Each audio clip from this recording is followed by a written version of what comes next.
রাজনৈতিক অস্থিরতায় একের পর এক প্রাণহানিতে বাড়ছে উদ্বেগ। ৬ মাসে প্রায় ৮৫০ রাজনৈতিক সহিংসতার ঘটনা ঘটেছে। এতে বিভিন্ন দলের অন্তত ৫৬ জন নেতাকর্মী প্রাণ হারিয়েছেন। এদের মধ্যে বিএনপিরই ৩১ জন। কেবল আইন প্রয়োগ নয়, দলীয়ভাবে কঠোর সাংগঠনিক ব্যবস্থা না নেয়াতেই বারবার এমন ঘটনা বলছেন বিশ্লেষকরা। সুলতান মাহমুদ আরিফের রিপোর্ট।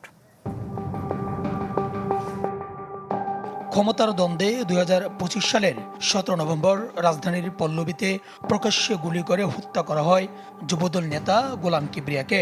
খুব কাছ থেকে এলো পাতাড়ি ১৮টি গুলি করে মৃত্যু নিশ্চিত করে শুটাররা। এ ঘটনায় বেশ কয়েকজনকে চিহ্নিত করেছে পুলিশ, গ্রেপ্তার করা হয়েছে অনেককে। কিবরিয়া হত্যার ৯ মাস পেরোলেও এখনও মূল আসামিরা ধরাছোঁয়ার বাইরে। কিবরিয়ার স্ত্রী সাবিহা আক্তারের অভিযোগ, যারা হত্যায় ইন্ধন দিয়েছে তারা সবাই বিএনপির রাজনীতির সাথে জড়িত, যারা এখনও সক্রিয়।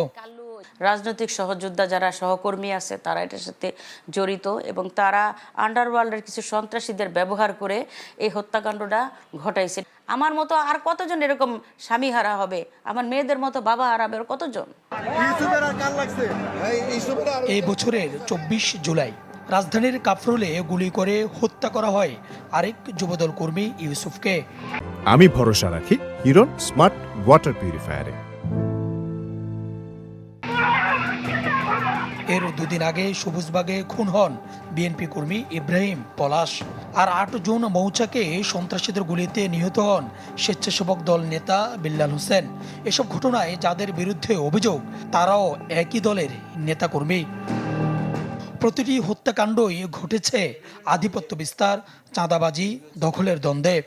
পারিবারিক, সামাজিক এবং ব্যক্তিগত ইস্যু থাকে, কিন্তু যেহেতু তার ব্যক্তি রাজনৈতিক পরিচয় আছে, এই কারণে এটাকে রাজনৈতিক হত্যাকাণ্ড বলে।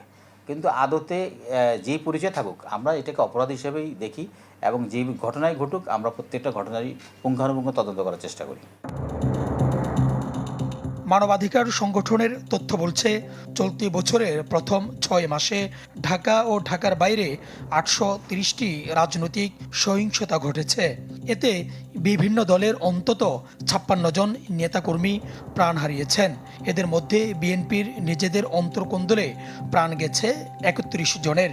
জামায়াত বিএনপির দ্বন্দ্বে প্রাণ গেছে ১০ জনের, আর বিএনপি ও কার্যকর নিষিদ্ধ আওয়ামী লীগের দ্বন্দ্বে ৭ জন। যে ঘটনাগুলো আমরা শুনেছি তার উপরে দল শক্ত হাতে সেটার ব্যবস্থা গ্রহণ করেছে। নানা ধরনের সংঘর্ষ হয়, এগুলোর সাথে যাতে কেউ যুক্ত না থাকে এই ব্যাপারে একেবারে জিরো টলারেন্স নীতি অবলম্বন করেছে বিএনপি। এমন ঘটনায় উদ্বেগ জানান অপরাধ বিশ্লেষকরা।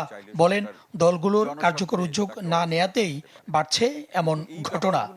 শুধু প্রচলিত আইন দিয়ে এই ধরনের ব্যবস্থাকে নিয়ন্ত্রণ করা যাবে না।